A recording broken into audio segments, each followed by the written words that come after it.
I literally had to hit rock bottom to a degree to kind of realize the important things in my life, which came down to really my life and living another day and being there for my daughter, to then create a new life. A sequence of events that came across that I felt like I wanted because of the programming that society told me what was life and what we should have, and realized that that actually didn't feed my soul, but at that point didn't realize that that was what was going on with me.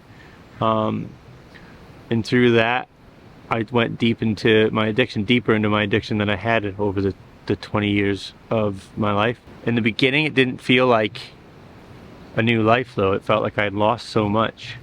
And then through time, I started to realize that I could actually build the life that I wanted to create and the life that I wanted to live, rather than living the life that I wanted to escape. I was quite fortunate that through the addiction, I didn't burn very many bridges. And that's not to say that I hadn't done things that I have in time looked back on and wasn't proud of, but I still maintained a good structure with the friendships that I had around me, and was blessed to have people around me that were like, good for you, go for it. And that took me being really authentic about the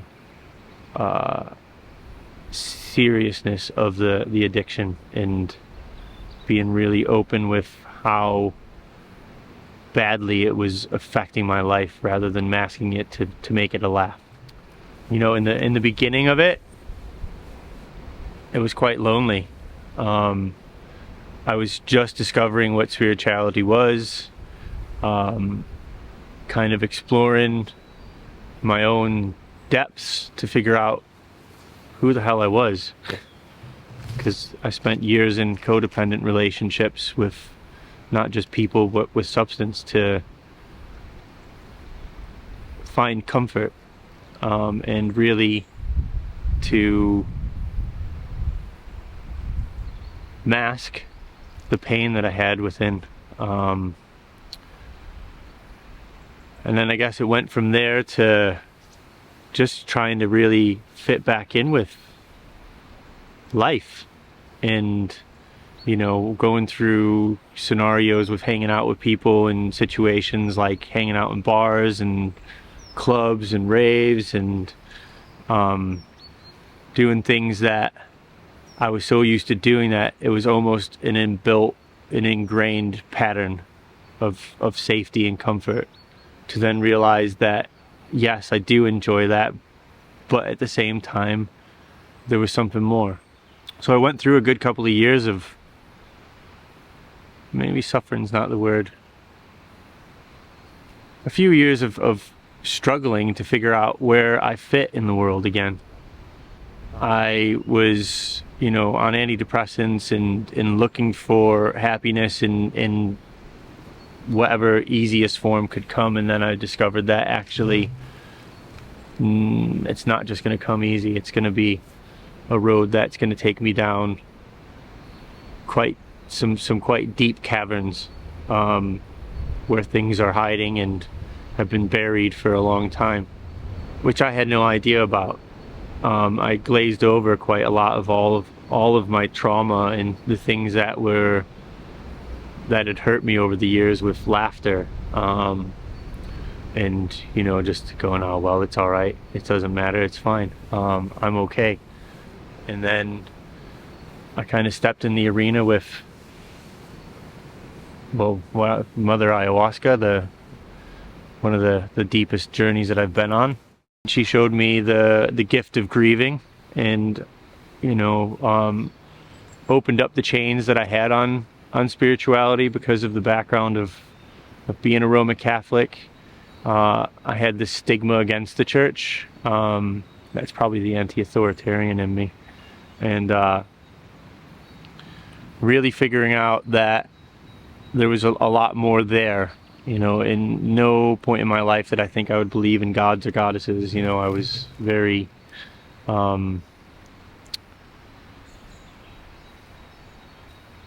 atheist in my beliefs. I didn't have a belief in anything, and I think that really caused me to have a lot of darkness in my life. It didn't provide a path to the light. From being in that arena and opening these boxes that we put ourselves in, you know, like I thought I was just a tattooist. That was my life purpose. You know, like, to me, yeah, it's a great job. It's wonderful, and I'm very gifted to have that as a way to survive in this world. But I kind of hit a point where I thought, I don't want to just survive anymore. I want to enjoy. So it opened up my realms. It opened up these boxes from being what I've been trained that I thought I was into. I could be anything. I could really create anything here. And that at that point where I thought I was lost, I realized that it's okay to be lost, because it allows us to find and merge our own path. From that path, you know, sitting with other plant medicines, I was gifted signs from astral planes, you know, seeing gods in places that I never even knew of until I asked who they were, you know. So I was really gifted with falling in love with sound, and how powerful just the vibration is, to allow me, as neurodivergent as I can be and distracted, to actually get lost in a vibration and journey to deeper places, which I've now found I can do that without the assistance of plant medicines. And it's given me an avenue to step forward and give service to humanity on a level that I feel is really needed right now. The retreats and everywhere I've been and all the people that I've met, there's a common theme that I've picked up on, and that theme is that there's this feeling of not being enough. And I know that feeling really well. I know that to the bone. Just from my childhood all the way up, being back and forth and not having like a steady home, and just not feeling like I was ever enough or doing good enough, which then programs us to feel that way, and it can be pre-verbal. But through quite an intensive year last year, I learned that actually that is just the way I think, and the way that we think really creates the way that we are, and that we can forge our own reality. And it doesn't have to be what we think we can have. It can be beyond that in our wildest dreams. And if you look around you, there's millions of people around the world doing it. So I thought, well, why can't we start doing this from the ground level up? Why do people have to have copious amounts of money to have money? Why can't we start empowering people to believe that they can have whatever they want in life? So that moved on from my love of sound and creating the sound baths into something that's a little bit more, and helping people to resolve their unresolved traumas, and to help change their patterns from which they operate.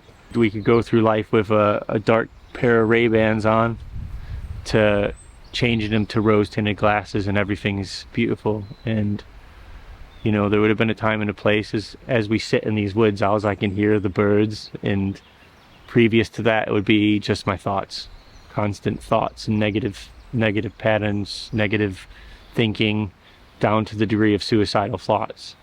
And now I've worked through it, and I'm hoping that I'm knowing, it's not even a hope, it's a knowing that I can help other people to experience this joy in life, in the small magical moments that we have, rather than looking at what programs have been placed to put us into a mentality of lack, or what we don't have, and in actually encompassing what we do have and being grateful for them.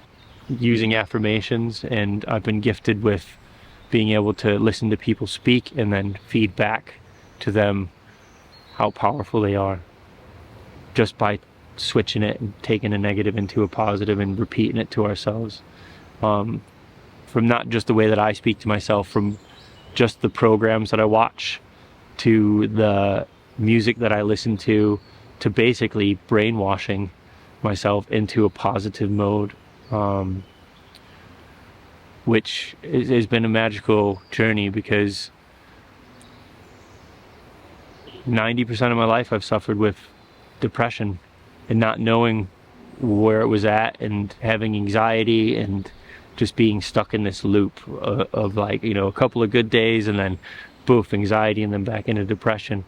Whereas with a regular routine and some guidance from some beautiful spiritual teachers, I've been able to break that, and that's life-changing to me, and that's allowed me to then go, okay, and then it opens up the door to creation or manifestation. From there, the doors just keep opening and opening and opening, but the only person that can ever do any of this is you. And if we don't do it for ourselves, no one will do it for us. And the only way that we can do that for ourselves is to step in and ask for the help and really put the work in order to do it. It's not been an easy road.